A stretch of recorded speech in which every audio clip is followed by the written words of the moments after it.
Oh man, I love doing these. Coming up, we're counting down the most haunting female vocal performances of the 70s, including a vocal that was stimulated by an explicit action in the recording studio. Wait till you hear this. It was so explicit that when the singer performed the #1 hit live, it got men in attendance so worked up, the singer feared for her life when they rushed the stage and then followed her after. She had to quit performing the song. Then there was an oldies hit by a legendary singer that was covered by a rookie rocker who added some of her own lyrics to the classic, and they were so provocative and blasphemous, it completely changed the meaning of the original song and pissed a lot of people off. Plus a mysterious song about a strange girl who was visited by an evil boy who then up and vanished. This song left such an eerie feeling with fans. They berated the singer and the writer for years about the song's real meaning and the real origin of it, but they've been radio silent about it. Plus the #1 hit from 1977 that came back with a vengeance due to a viral video that gave an iconic band their biggest streaming week ever and sent sales of a boring beverage through the roof. Coming up next on Professor of Rock.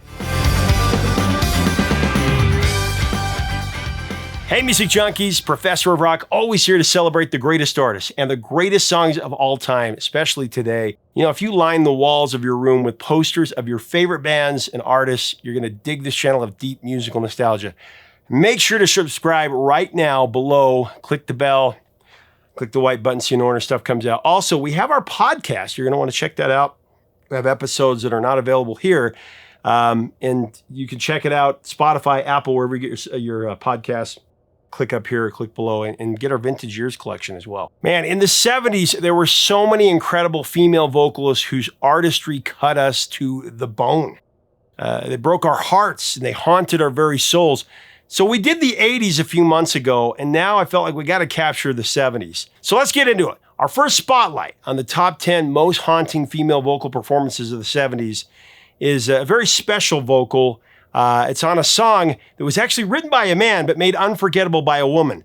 That's the Way I've Always Heard It Should Be by the great Carly Simon. Well, that's the way I've always heard it should be. Yeah, it's difficult for me to put into words how I feel when I hear Carly Simon's performance on That's the Way I've Always Heard It Should Be. One thing her singing does is draws me into her world. I mean, taking me through every room, every relationship, and every observation she vividly describes in the song. That's the power of her storytelling. It lingers with me, haunts me in its sadness and its stark realism. Her haunting conviction makes me feel for her family and the lonely and loveless relationship that her parents have settled for. I mean, I can see the glow of her father's lit cigarette while he sits in his favorite chair watching TV in the darkness. Close in the dark. And then I can feel for her forlorn mother, wishing her sweet dreams while she lays on her bed, sifting through a magazine. Reads her magazine.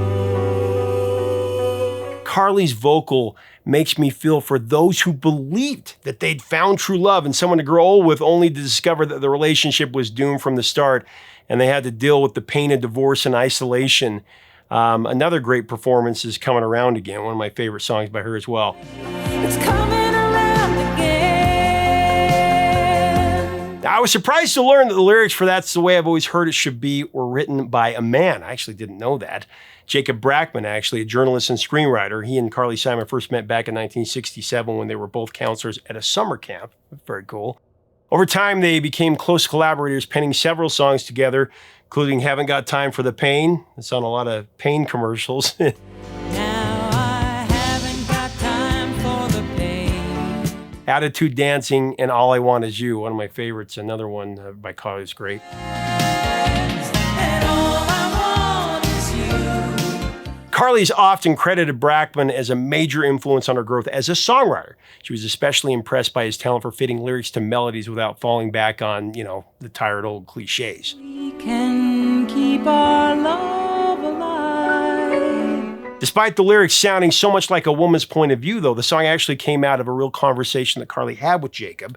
He was going through some relationship troubles that were remarkably similar to her own feelings at the time. His girlfriend had moved in with him, and he was worried about losing a sense of his independence and his personal space. But you say it's time we moved in together. Carly brilliantly flipped the narrative to a woman's perspective, becoming the breakout hit for her, reaching number 10 on the Billboard Hot 100 and number 6 on the Adult Contemporary chart in 1971.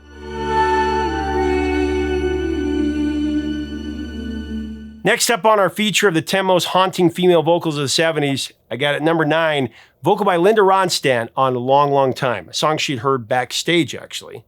And it became one of her most heartbreaking moments. Long, long time. Long, Long Time highlights Linda Ronstadt's remarkable ability to convey deep, raw emotion. In that song, she captured the ache of unrequited love, the longing of heartbreak, of loving someone who doesn't share the same feelings, showcasing her incredible talent for expressing vulnerability through her voice. Try and make you mine. I have always loved that about Linda Ronstadt's voice, especially on A Long, Long Time.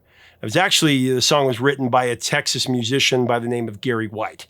Now, according to Linda Ronstadt's memoir, Simple Dreams, great one, you got to check that out. She discovered the song through a friend, a guy named David Bromberg. David took her to see White perform at the Cafe A Go-Go in New York City, where she was backing Paul Siebel. So Linda went backstage, and when she was there, she asked Gary about this song, and he casually pulled out his guitar, played it for her right then and there, and she immediately fell in love with it all over again. She knew it was special. Wait for the day. That moment led her to record the song for her Silk Purse album, where she delivered a powerful, heart-wrenching performance that truly captured its pain and deep longing, and it made it a classic. The most hypnotic section of the song for me is in the last verse when Linda sings, "Who knows the cause, living in the memory of a love that never was." Man. Of a love that never was. In 1971, Linda was nominated for a Grammy for Best Contemporary Female Vocal for this song. It actually went to number 8 in Canada, number 21 on the Easy Listening chart, number 25 in the Billboard Hot 100. That happened in 70. For a long, long time. All right, we're just getting warmed up here at number 8 on the countdown. We celebrate the greatest female rocker of the 70s, in my opinion, and I think in your opinion as well. Ann Wilson's magnificent opus, Magic Man by Heart. He's a magic man, mama. Oh man, when Magic Man hit in 1975, it was more than Heart's breakthrough. It was Ann Wilson casting a spell on all of us.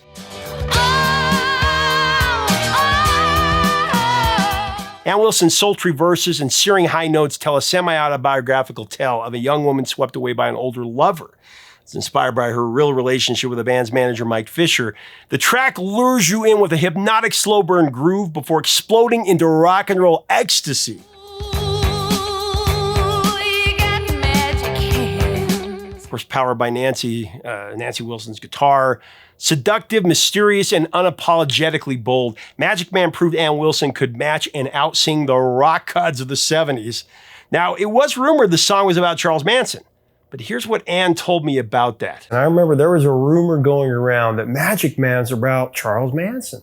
Yeah, I remember that rumor, yeah. And kind of like the Paul is dead thing with the Beatles and things. And I'd say, no. And you didn't have the internet, so I remember going to the library and trying to find anything I could on Heart and the stories behind the songs.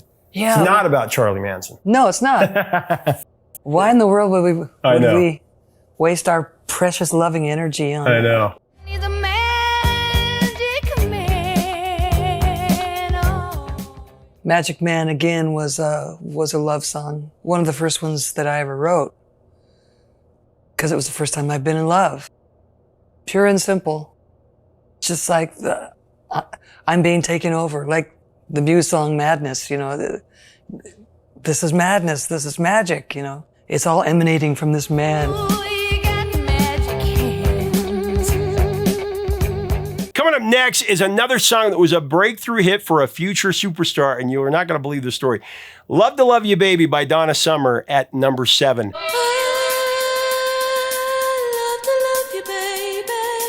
This song turned a folk singer into the queen of the dance floor, and it almost caused riots. Love to Love You Baby was the watershed moment in Donna Summer's career for sure. It was her first big hit and one of the earliest disco anthems to make waves.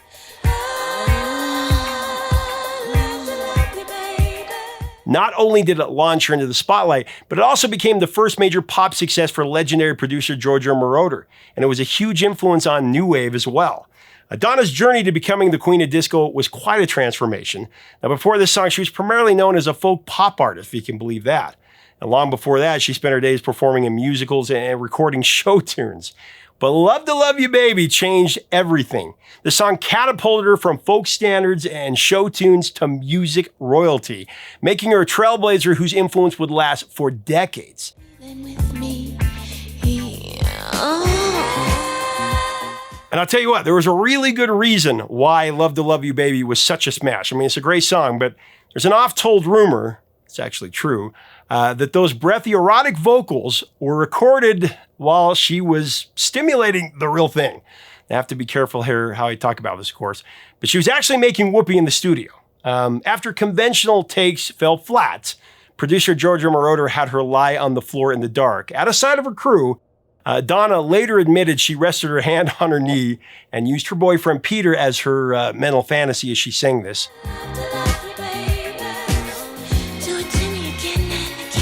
This daring approach helped capture the raw, sensual feeling that made the vocals so unforgettable, and maybe the most sensual performance in pop history, and it was real. One that haunted our dreams in the best way possible, I might add. The song was so charged, she eventually dropped it from her live shows, and there's a reason. Donna once joked that if she performed Love to Love You Baby the way she used to in the early days, the fire department would have to be at the show. Oh, love to love you, baby. She actually recounted how, honestly, riots broke out in places like Argentina and Italy. She remembers being in a tent in Italy with about 5,000 men, almost no women, and she performed the song dressed quite revealingly. Young and confident, she said the crowd became so overcome, so overcharged with excitement that they started pushing the stage back. And Donna had to make a quick escape, running off to her trailer at the back of the venue. But even then, the crowd wasn't finished. They came to rock her trailer. And she thought to herself, I'm going to die today. There's no way I'm getting out of here alive. So she had to cut it for future performances.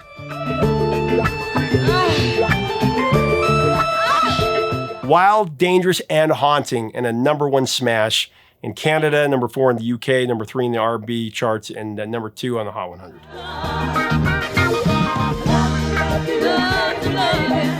Coming in at the #6 spot, it's a shocking cover of an oldies hit where an artist added their own lyrics, and they were quite blasphemous, really blasphemous, actually. Talking about Patti Smith's cover of Gloria that helped birth punk poetry.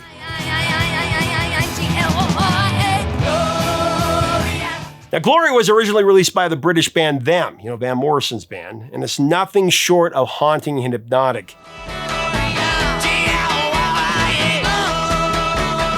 It was a daring reinterpretation of the song, and that's why it is so haunting.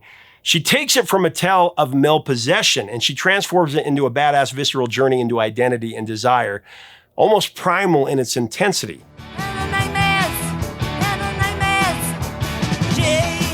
Her version weaves together poetic lyrics, stripped-down minimalist rock, and spoken word, creating a listening experience that's both powerful and deeply captivating. It's a bold reimagining that redefines the song's energy and leaves a lasting impression for sure.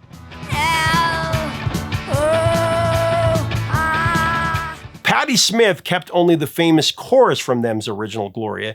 She replaced the verses with her own stream of consciousness poetry, punk poetry, transforming a song about lust into a fierce exploration of identity, desire, and really personal freedom. Here she comes, going through my door. Here she comes. As the opening song from her iconic 1975 debut, Horses, Gloria was ground zero for punk's literary edge for sure. Smith fused beat-inspired verse with raw rock energy, proving that punk could be as much about words as volume and still be dangerous. Not only that, in the original, the male narrator boasts about conquest, and Patti turned the narrative on its head there, taking control of the desire, the danger, and the storytelling, shattering expectations of what a female rocker could say or sing. Nobody had ever talked like this before.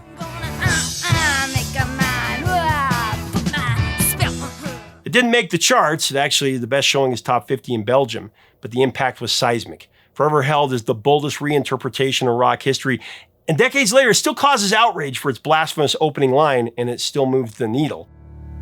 Jesus died for somebody's sins. Now, I explicitly disagree with that opening line. I want to put that out there. But it's still one of the most haunting vocals of the time. But not mine. Now we're up to a tender love song by another otherworldly vocalist. And I'm talking about Gladys Knight and her hypnotic performance on You're the Best Thing That Ever Happened to Me in 1974. 'Cause you're the best thing. Gladys Knight is incredible. You're the Best Thing That Ever Happened to Me. That was written by Jim Weatherly. Is actually the songwriter behind her hits like Midnight Train to Georgia. I know you will. Oh, let midnight train to Georgia. So get this, the song was first recorded in 1973 by comedian Danny Thomas. Not long after that, country singer Ray Price covered it on his album of the same name, and his version helped popularize the song further. You're the best thing. But of course, it was a version by Gladys Knight and the Pips that made the song a romantic masterpiece. That ever happened to me. So in an interview, Jim Weatherly shared that he wrote You're the Best Thing That Ever Happened to Me back in 1971. Interestingly enough, he first let his father-in-law record it as a Christmas gift for his wife. So there's that. He recalled thinking it was odd that no one had ever written a song with that exact title. Maybe someone had, but he'd never heard it, so he did it. He sat down and let the words flow naturally, almost like a stream of consciousness. There's a lot of that in this countdown. Jim said he wrote the song really quickly, probably in about a half hour, and it came together effortlessly. Danny Thomas then recorded the first version of The Best Thing That Ever Happened to Me.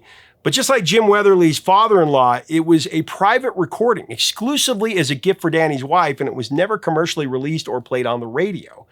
It was just supposed to be for his wife and be private. But the song's quiet life, it didn't last. In 1973, country legend Ray Price came across it by accident. He got permission to record it on his album of the same name. That ever happened to me.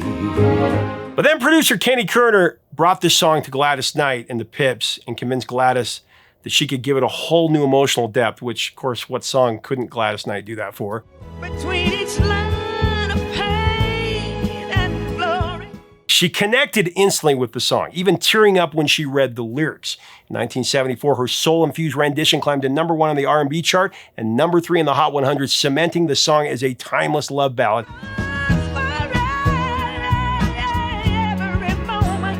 I mean, Gladys added her testifying soulfulness to the song, with the highlight coming in verse 2. Oh, there have been times when times were hard, but always somehow I made it. I made it through because for every moment that I've spent hurting, there was a moment that I spent just loving you. Just loving you.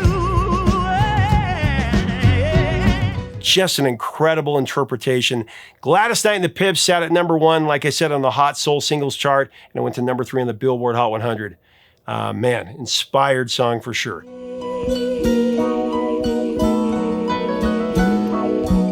At the #4 spot, I got a strange one. Shrouded in Mystery.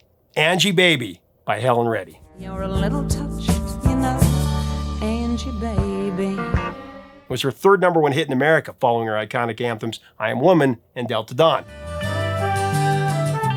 I am woman, hear me roar. In her younger days, they called her Delta Dawn. But among her hits, it's arguably the most memorable and definitely the most bizarre. The song tells the story of a peculiar girl named Angie who seems to live in her own strange world, unable or unwilling to face reality. Life in the songs you hear on the rock and roll radio. I mean, does she live in the radio? Some listeners wonder if she's slipping into madness, but no one's ever quite sure what the song really means or where it really came from. Living in a world of make-believe. Didn't really happen. There were rumors that it was based on a real-life story, true story. Helen herself never offered a clear explanation. She said she enjoyed hearing all the different interpretations that fans came up with and didn't want to ruin it. Well, maybe. The story of Angie Baby gets even more surreal at the end of the song, where a local boy makes a move on Angie with evil in his mind. That's what the lyrics say. Then he just vanishes like that, never to be seen again. Was he killed? Was he abducted by aliens? Who knows? At her house is a neighbor boy with evil on his mind. Let's dig deeper. That haunting ending only adds to the mystery, leaving everyone guessing about what's real, what's imagined, and what lies beyond the music. Now, this was a bold choice for Helen Reddy, for sure. Angie Baby was the first #1 hit written by Alan O'Day, who would later become famous for his hit Undercover Angel. Undercover angel, answer to my prayer. Interestingly, he was inspired by the Beatles song Lady Madonna when he created Angie's character. Lady Madonna, children at your feet. Alan actually recalled that at first Angie was pretty dull, just a plain girl. But as he kept working on her story, he started adding layers of weirdness, and suddenly she became far more interesting. Girl with a secret lover who keeps her satisfied. It's like the weirder she got, the more compelling the song became. Alan, who died in 2013, finished writing the song during a vacation, I guess in Palm Springs. He actually had some help from a motel owner who gave him honest feedback about Angie's story. At one point, Alan mentioned he was planning to put Angie through a lot more turmoil in the song, but the woman, the hotel owner, quickly cut him off saying, "No, she's been through enough." Radio by your side, Angie Baby. So that moment of this hotel owner caring so much about Angie, that moment of protectiveness over her, it helped shape the song into the strange, haunting story that it became. Now, Alan O'Day was also very tight-lipped about the song, leaving behind a true 70s mystery. Never to be found.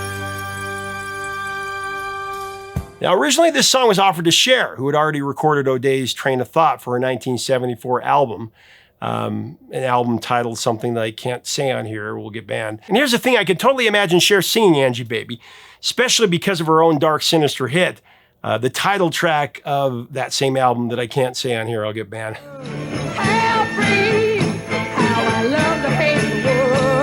O'Day admits he doesn't quite understand why people get so confused by the song, but he's also not eager to explain it. He said, "I thought I'd spelled out what happened. It's a trip, but it's pretty clear what's going on." Nice to be insane. No one asks you to explain. The thing that made the song a hit was actually what happened to the guy in the story. He never meant it to be a mystery. So why couldn't he just tell us straight up what's it about if he thinks it's obvious? When Alan was asked about what Helen thought happened to Angie's mysterious visitor, he claims Helen said that the neighbor boy with evil on his mind turned into a sound wave. The volume down. He's getting smaller with the sound. Huh? Oh, again, very strange but cool song.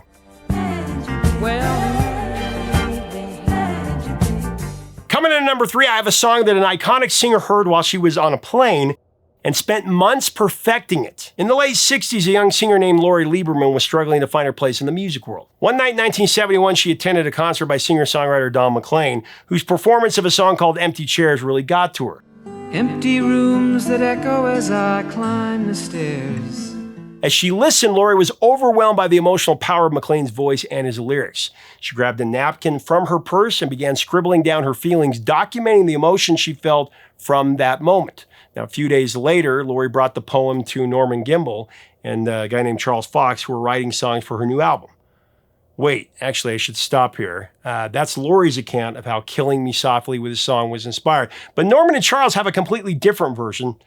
I find that all the time when I interview different band members. This version is one that does not include the song being inspired by Don McLean's performance. Charles actually called that an urban legend, even though Don has Lori's story on his website. Anyway, Charles Fox and Norman Gimbel finished Killing Me Softly with Lori for her album.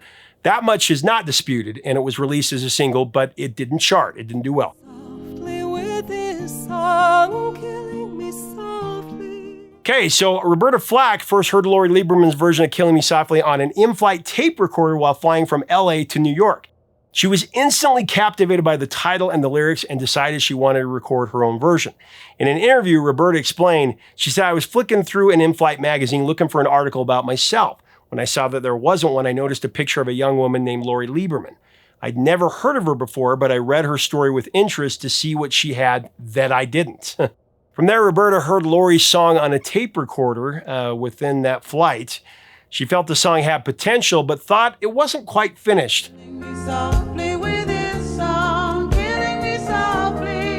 So when she arrived in New York, she headed straight into the studio to experiment with this classic.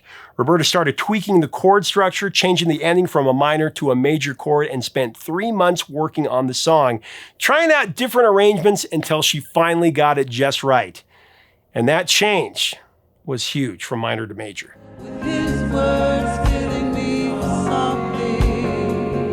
Then there's another story, another deciphering story. Charles Fox shared the story about how Roberta came to record his song. He recounted that Quincy Jones gave Roberta his number. He said, "One day I was walking through the Paramount Pictures music library and someone handed me a phone and said, 'This is for you.' On the other end, I heard Roberta Flack say, 'Hi, this is Roberta. We haven't met, but I'm going to sing your songs.' It was actually pretty magical. Things like that just don't happen every day. She had just won the Grammy for the first time ever I saw your face. It was incredible to get a call from her out of the blue and that she really dug the song."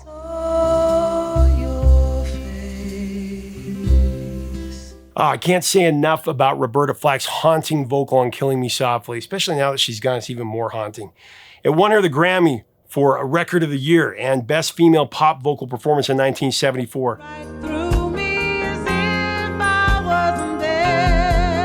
I mean, her vocal, it's just spellbinding. One that brought us to a point where it felt like she was only singing to us. You know, she was only singing to you.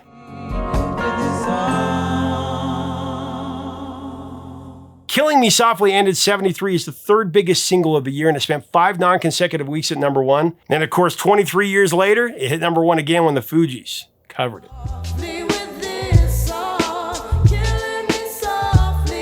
At the bridesmaid position, it's one of my favorite vocalists ever.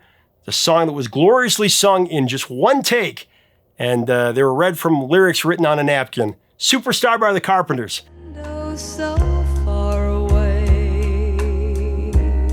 Now, the story of Superstar begins back in 1969 when Delaney and Bonnie were the first to record it. They released their version as a B-side to their single Coming Home under the original title Groupie, Superstar parentheses.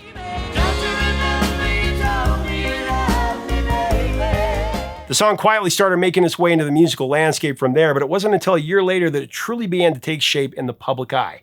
In 1970, Rita Coolidge picked up the song and began performing it during Joe Cocker's famous Mad Dogs and Englishmen tour.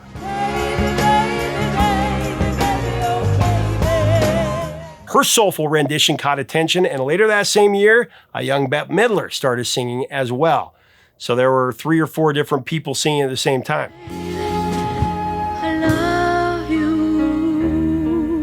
Now, one evening, Richard Carpenter caught her performance on The Tonight Show, and something clicked in his mind. He realized that the song had the potential to be a major hit, especially for the Carpenters. In his mind, he reimagined the song in their signature style, softer, more melodic, and perfectly suited to Karen Carpenter's contralto voice.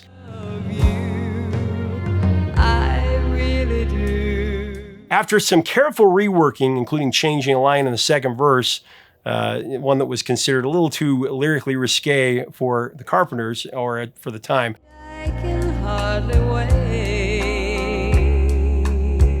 So the Carpenters' version of the lyric became, "And I can hardly wait to be with you again." But the original version, the original line is, "I can hardly wait to sleep with you again." No matter though, because what made the Carpenters' version so transformative was, of course, Karen's stunning vocal. To be with you again. But perhaps the most amazing thing about Karen's hypnotic pining on Superstar is that her vocal, the one that was used for the final recording, was her first take. She sang the chosen version while singing the lyrics that had been scribbled down by Richard onto a napkin. And it took a while for Karen to warm up to the song. She said, "For some reason, that tune didn't hit me in the beginning."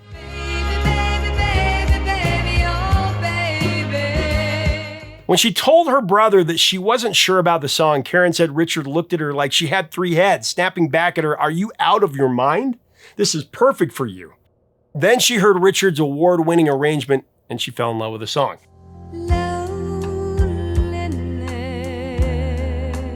I truly believe it was recorded perfection. Superstar by Karen and Richard Carpenter. What to say? Smash. It was a number 1 in Canada on the Adult Contemporary chart, and it went to number 2 on the Billboard Hot 100. And of course, it was used so perfectly in this film. Don't you remember you told me you loved me, baby? What's so funny is that that's happened to me so many times. It just happened with my son a couple of weeks ago. It came on the radio, we're riding along. I'm like, "You can change it if you want." He's like, "Oh, you can change it." I'm like, "No." And of course, we ended up belting it out. I love you. All right, as for my number 1 pick for the most hypnotic female vocal performance of the 70s, I have one band and 2 different singers a tie between the two leading ladies of Fleetwood Mac, breaking the rules here a little bit. Christine McVie and Stevie Nicks was Songbird and Dreams. Christine's vocal on Songbird is a spine-tingling performance for sure, and Stevie Nicks is otherworldly on Dreams. And the songbirds are singing. Have you any dreams you like to sell? Okay, so one night around 3:30 a.m., Christine woke up suddenly in her apartment that she shared with her bandmate Stevie Nicks. As she lay there in the quiet darkness, an idea for a song suddenly flooded her mind. It came to her complete. Songbird. It's like she was being visited by something or someone in that surreal, fleeting moment. And an inspiration so vivid that she felt it couldn't be ignored. The melody and the gentle, comforting feeling of the song came to her almost effortlessly, all together, as if it had been waiting to be born from her subconscious in the stillness of the night. They know the score. Now, the beauty of Songbird lies in its ambiguity, capturing the essence of selfless love, whether for someone else or oneself. And I love you, I love you, I love you. Christine McVie always maintained that the song was never about any specific person or situation, yet many fans and listeners have speculated that beneath its gentle surface, the song secretly reflects some of her own conflicted feelings. Perhaps guilt about her affair with a young man while Fleetwood Mac was on tour, all while she was still married to bassist John McVie. But whatever the true meaning, it doesn't really matter. Its universal tenderness continues to resonate, allowing each listener to find their own truth within it. And I wish you all alone. Songbird is a track that I'd play for someone to truly demonstrate why I think that Christine McVie was one of the greatest vocalists ever. Miss her. I wish it from myself. Now, much has been said about Dreams by Fleetwood Mac. There isn't much mystery around the song being about Stevie's breakup with Lindsey Buckingham. That much we all know. Plus, it's one of the most popular and revered songs of the rock era, right?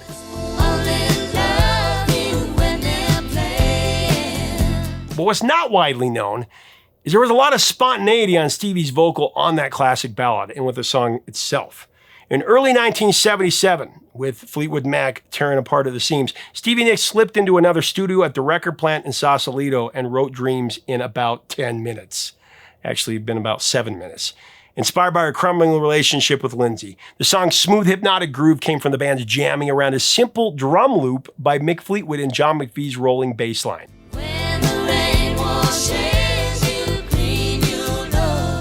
Man, that drum loop, it's perfect. There's a reason why it's so perfect. It's looped. Stevie's vocal, part warning, part prophecy, was largely improvised, adding subtle vibrato and elongated phrasing on words like raining and visions to create its dreamy pull.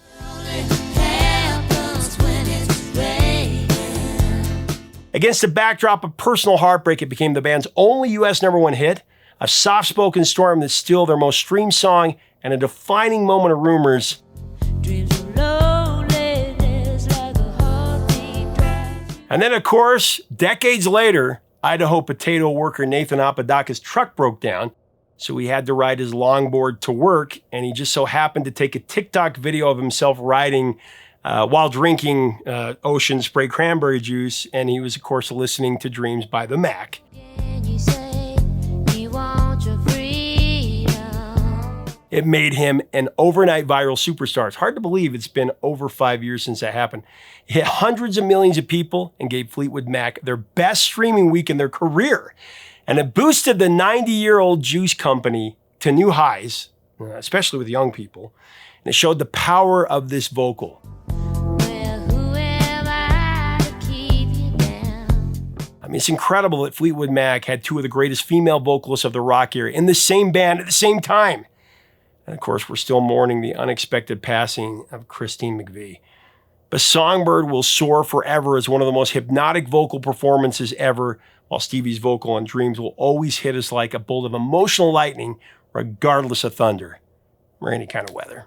Like never before.